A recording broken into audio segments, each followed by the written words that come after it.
For this week's show and tell, we're going to do something a little different. We're going to go through our top 5 list of things that are making us feel unsettled. And this is a somewhat serious comedy list on my end. There's a mix. Would you like to go first or you want me to go first? I mean, do we go micro or macro? Mine are across the board. Let me see All where you went with this. Okay, number 1, people who say they are one way, but then act a totally different way. That is unsettling AF to me. Like, I don't mess with that. I have a very low tolerance for that. I got annoyed one day at someone that had to, like, instead of being, I rinse out my jars before putting them in the recycle bin. It's in high school, I volunteered at the recycling camp and I learned that you must wash your things. And I became an expert at it. Qualifying your thoughts, like that insecurity that shows through, it's unsettling. It's like, why do you feel like you're good? Like, you can talk about how you did that without, you don't have to qualify yourself. Well, then it makes you wonder, like, are they actually doing that or is that the aspirational view of what they'd want to do? I've been thinking about this a lot with myself recently when I got hurt. There are all these aspirational things that I want to do for myself and I want to do them like tomorrow, Right. but like they take time. It takes time to build the skill and the routine and the systems to do these aspirational things, and just to do it tomorrow and film it and put it on social media is just, that's performative, right? That's not really the value of it. I don't know, like if I was TikTok famous, maybe there would be a different value to it. But for me in my life, it's like, you got to do the small steps to build to the big thing. And this is where I think a lot of people get stuck in this space is they want to appear a certain way. They want to present a certain way. They want to be known as the person that cleans out the recycling with phosphate water. But do they? Right. And this person may very well. I'm just saying that this insecurity, like this coming off as who you want people to see you as versus doing the work to be that person. Yeah. And I mean, for No people that don't know me, you know me, authenticity is the best path. I can't handle it.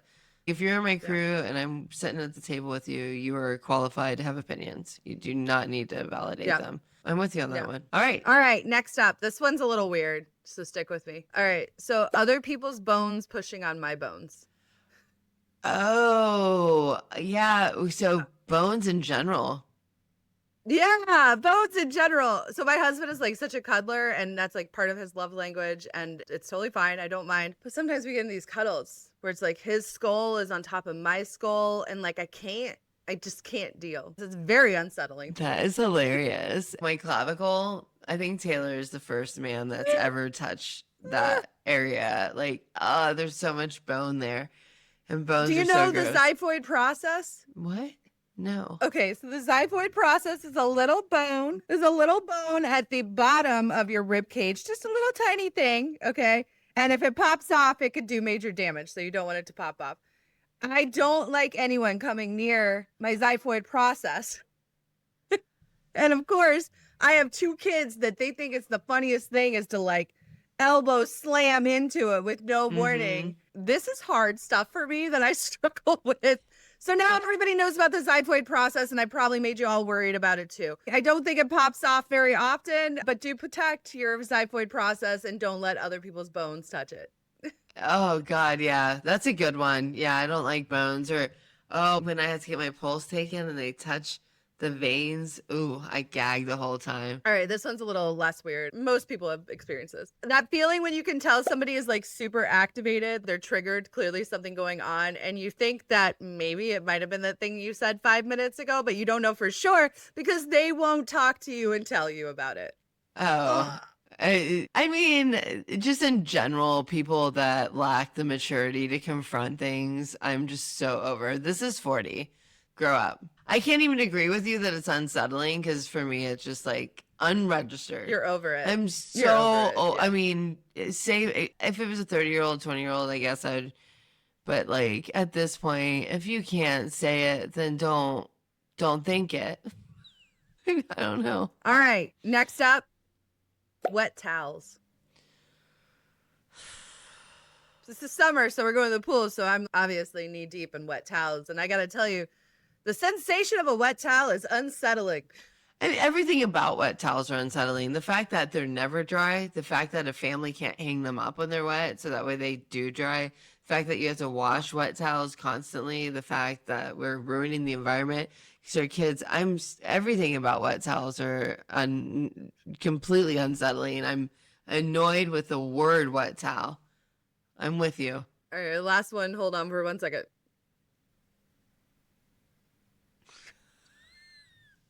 All right, my last one is aliens. So I have some history to unpack with this one. So, like a lot of kids, what were you scared of when you were a kid? Did you have anything that you were scared of? Earthquakes.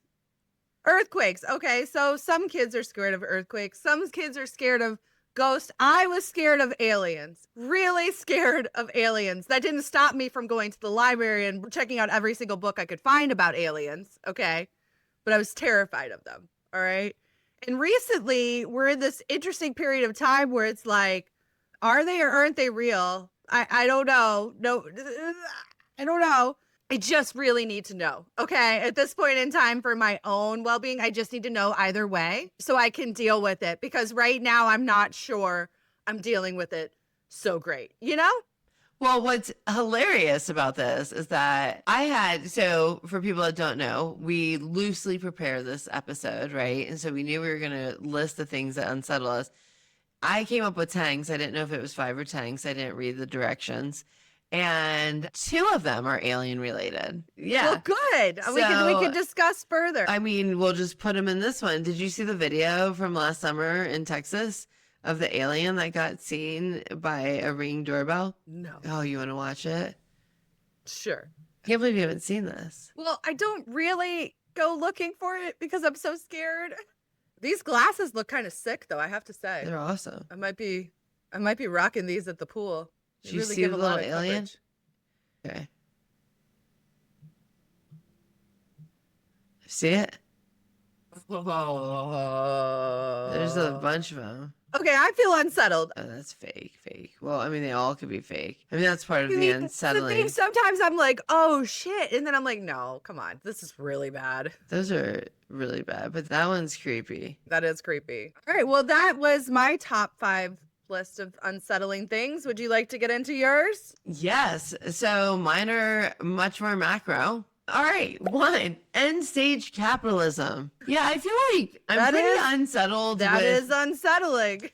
I feel unsettled that all the systems, like, a few years ago, we would talk about how the systems were not great and they need to be improved. But now we're in like full system failure. No systems are really working. We are just watching corporations get bigger and bigger and bigger and too big to fail. I don't know where this ends. Houses are unaffordable, food's unaffordable. Nobody in leadership seems to have a solution. And so, yeah, I'm a little unsettled about end stage capitalism and the concept that we're building corporations too big to fail. Agreed. What more can you say? It's really hard. It's really hard. It is. It's the sort of stuff that keeps you up at night, and it's not even aliens. Well, my next one is, though. So there was the one. Good. The one was the alien video, but let me show you this one. All right. So recently, the White House posted videos and pictures of a meeting that Donald Trump was having. I have confirmed I did see this one. that these are real. I think I saw. It was like, it's the Norwegian. Hold on. I think I got this one debunked. But like, I don't care who, there's people that walk around the earth like that. Yeah. I mean, unsettling. Like, it's completely unsettling. Like, that's real. And like, I don't even know it's real or not anymore with AI. So it's like, that's unsettling in and of itself, is that you see these things, you're like, well, that can't be real.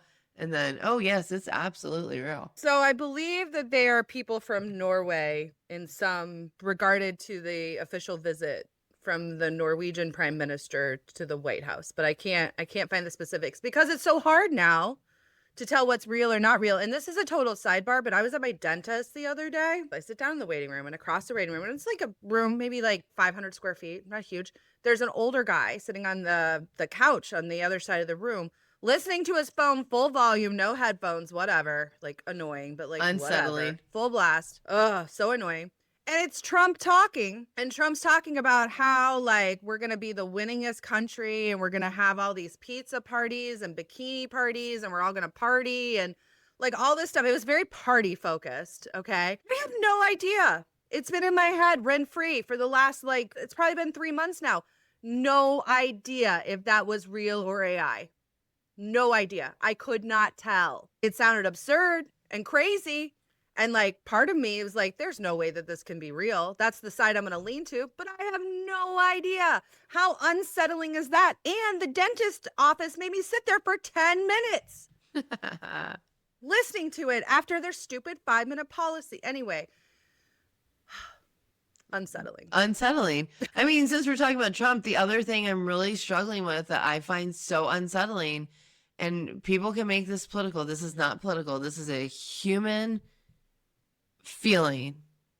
I am completely unsettled with watching a man deteriorate. When I look at him, I see an elderly man grasping at the last moments of life. His inability to like finish a sentence, the bruising, the makeup, the hair. I mean, I'm not trying to be dramatic, but we're kind of getting to like insert here the evil guy from Mad Max. It's unsettling to watch. It was unsettling to watch with Biden. I remember the feeling in my stomach. It was just so unsettling.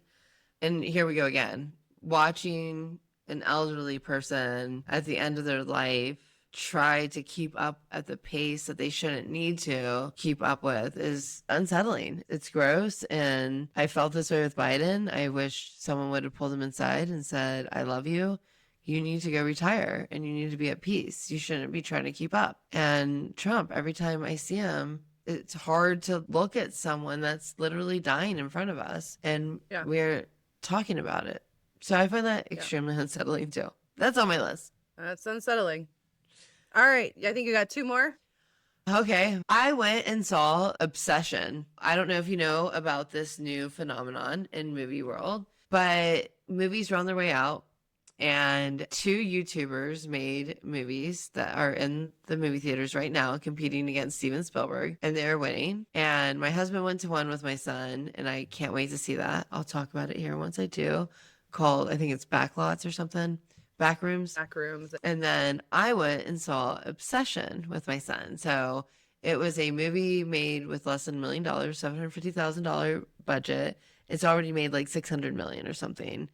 It was unsettling, Laurie. I between like, I don't know if it was appropriate for my son. There was some grotesque sexual stuff kind of that was unsettling, but it's really cool to have new artists in the world, new visions. I feel like we were just like remanufacturing, like, oh, let's do Top Gun 17. And, you know, it's really refreshing to see new creativity. But the way that Obsession is made, a lot of the horror isn't the traditional jump scares of the past. A lot of it's audio and a lot of it is unsettling. Like one of them, I think my son and I both jumped so high, but it wasn't just a jump, it's like a full twitch out, dude, because they're playing with your senses. I mean, he has thought about bringing horror to the cinema in a different way. And I also didn't realize I paid for the Dolby experience, so the sound was much more intense. So yeah, it was unsettling. Great creativity in that movie. I can't recommend horror movies because why would you want to do that to yourself? But if you do that to yourself, it's so creative and so well done. But I left unsettled. I'm not over it. I'm not recovered, but it is what it is. I hear the chatter is like Hollywood is digging deep into social media and small artists to try and recreate the success that they're seeing with both of these movies right now. And that it's like reinvigorated some passion and excitement for potential new talent, which seems dumb because there's a lot of talented people, but it definitely like there's a story there with both those movies. I haven't seen either. Looking forward to seeing them. Maybe. I don't know. Maybe. You're not a horror person. I have a feeling Backrooms you'll like, but I haven't seen it. Okay. But Obsession is definitely like, there is no reason to watch it unless you want to watch like people die. Okay. Probably not for me then. Not really like a story that you're gonna like be like, oh, that was intellectually stimulating. Yeah. It's purely people dying in grotesque ways. All right, what else is on your list, Crimson? Aging. I am unsettled with all the people dying. And right before we started recording, Alan Greenspan died. And to be honest, I don't have strong feelings about the man, but still, he was 100, and it kind of is unsettling that he lived that long. And it's kind of unsettling that we're having to watch a whole generation die. And because there's so many of them, it's like constant. And so like the sandwich generation, I highly recommend people check out Laurie and her sister's new TikTok channel. Sandwich Sandwich sisters. sisters with a Z. Yeah, but aging sucks and I'm feel unsettled with it. I can't come to peace. All right. Well, it is unsettling, and it is also the cost of not having to die young. So I always both hear are it. true. The alternative is not good. So here we are. Yeah. Yeah. Well, that was fun. That was a fun little jaunt.